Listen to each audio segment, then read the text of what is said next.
Bienvenue dans une vidéo à la miniature racoleuse, mais bon, il faut bien ce qu'il faut pour attirer le spectateur. Sinon, est-ce que tu aurais cliqué honnêtement Alors il y a quelques jours, le 19 novembre, lors du match de football Espagne-Géorgie, le footballeur Gavi s'est rompu le ligament croisé antérieur et il a également subi une fissure au ménisque, tout ça sur le genou droit. Alors non, il n'est pas finito, mais malheureusement son forfait est d'ores et déjà quasiment acté pour l'Euro 2024.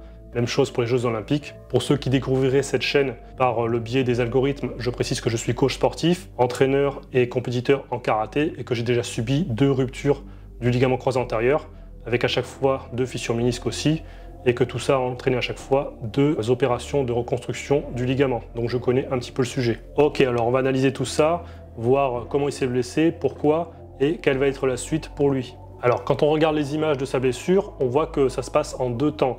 Premier temps, il subit un contact par un joueur adverse et donc à ce moment-là, il ne sort pas, il continue de jouer et 5 minutes après, il essaie de faire un contrôle de balle et là, il sent que ça va pas, il a mal au genou et il demande le changement.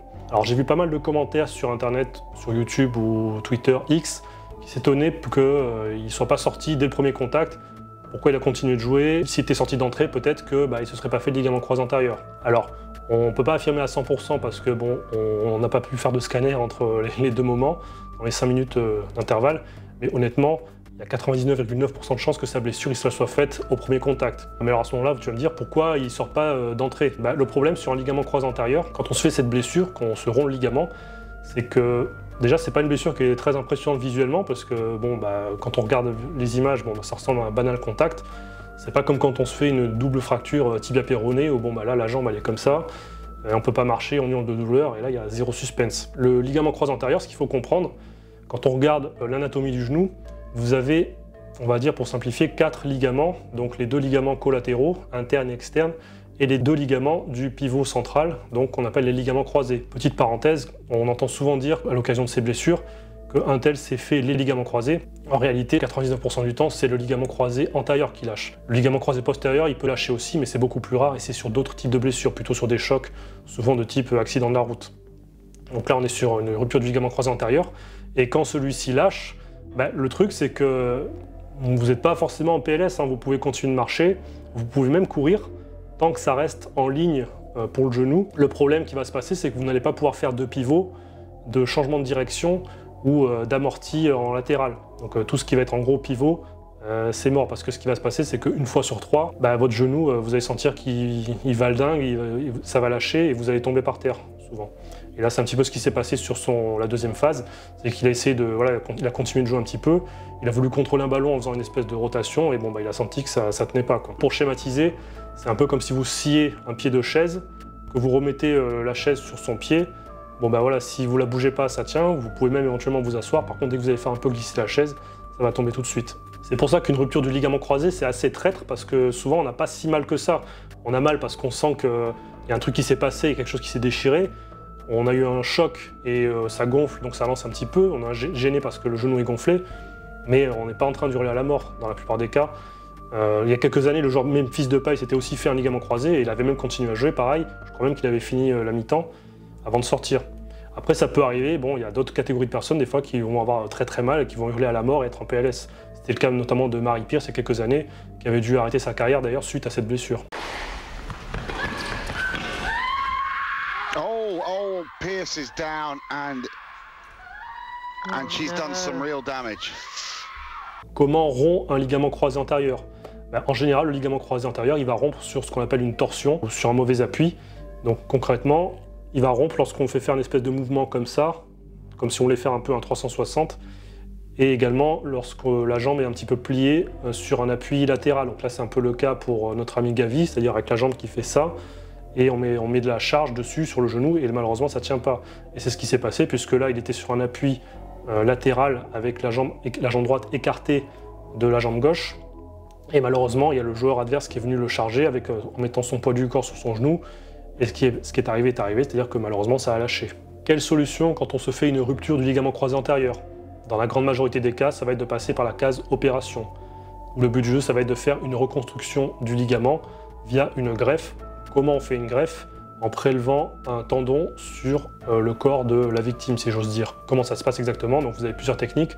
Vous avez la technique où on prend un tendon de l'ischio-jambier, qu'on appelle DIDT, donc droit interne demi-tendineux. Donc moi c'est celle que j'ai subie par exemple, mais il y en a d'autres, hein. Vous avez également celle avec tendon rotulien, celle avec tendon quadricipital et également tendon du tenseur du fascia latin.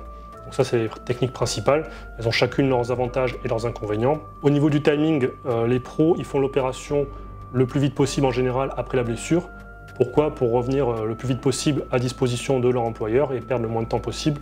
Et de plus, ils ont également une équipe médicale à disposition en permanence et ils peuvent faire des examens quand ils veulent. Alors que toi, simple civil, quand on t'appelle pour faire un IRM ou un scanner, il y a des délais en général. Les civils et les amateurs, en général, on préfère attendre que l'œdème et le gonflement s'estompent un petit peu pour éviter d'avoir à enchaîner 2 traumatismes avec l'opération qui suit la blessure.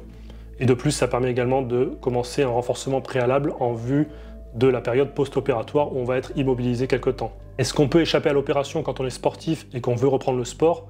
En théorie, oui. En pratique, ça arrive quasiment jamais. Alors, il y a eu quelques cas de personnes qui ont subi une rupture du ligament croisé antérieur et qui ne se sont pas fait opérer, mais c'est plutôt des exceptions, clairement. Vous avez notamment Anthony Réveillère, ça c'était quand même en 2008, qui s'était fait une rupture et qui avait choisi de ne pas se faire opérer.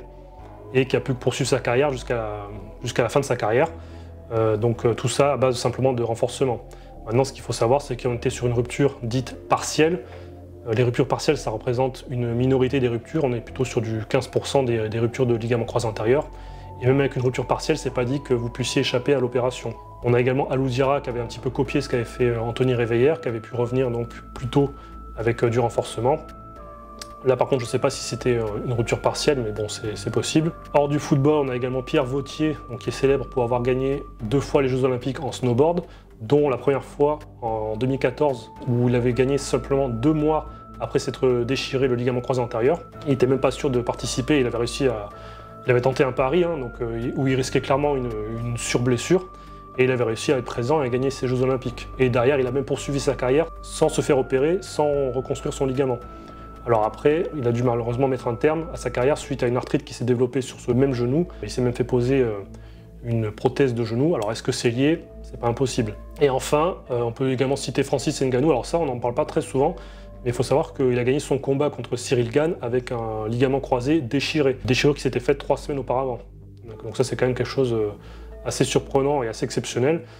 Bon après ça reste quand on voit le bonhomme, c'est quelqu'un qui est hors du commun et qui est exceptionnel. Hein. Par contre lui, après son combat, il s'est quand même fait opérer pour refaire un ligament. Au niveau des délais, on dit souvent que pour se remettre d'une blessure et d'une opération du ligament croisé antérieur, il faut 6 mois. 6 mois en général c'est vraiment le minimum. Hein. Et puis surtout 6 mois, c'est plutôt pour reprendre le sport en question. Mais c'est rare. Alors peut-être les pros ils y arrivent des fois, mais même des fois eux c'est un peu prématuré. C'est parce que comme je vous dis, ils sont pros, c'est leur métier, donc on veut les remettre dans le bain le plus vite possible pour que entre guillemets ils soient rentables. Mais 6 mois en général c'est vraiment le grand minimum. Déjà là pour Gavi on parle plutôt entre 6 et 8 mois. Il faut compter plutôt 8 mois pour redevenir opérationnel au niveau compétition en général. Concernant la fissure du ménisque, on a 2 solutions.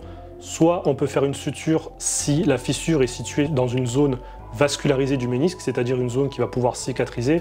Soit si ce n'est pas possible, on fait ce qu'on appelle une ablation, c'est-à-dire qu'on va couper la partie lésée du ménisque, un petit peu comme quand on a un t-shirt qui s'effiloche, on coupe le morceau de tissu qui dépasse. Donc là au niveau de la récupération, si on est sur une suture, ça prend environ 3 mois en général. Pour une ablation, on est sur 1 mois de convalescence. Donc quand on subit ça en plus d'une rupture du ligament croisé antérieur, la récupération est absorbée dans celle du ligament croisé antérieur. Voilà, pour plus d'informations sur le ligament croisé antérieur, vous pouvez aller voir ma playlist consacrée à ma rééducation et à ma reprise sportive ou ma story à la une sur Instagram. Concernant Gavi, on lui souhaite un bon rétablissement pour pouvoir reprendre la compétition le plus tôt possible. Et si vous avez des questions, n'hésitez pas dans les commentaires. Ciao!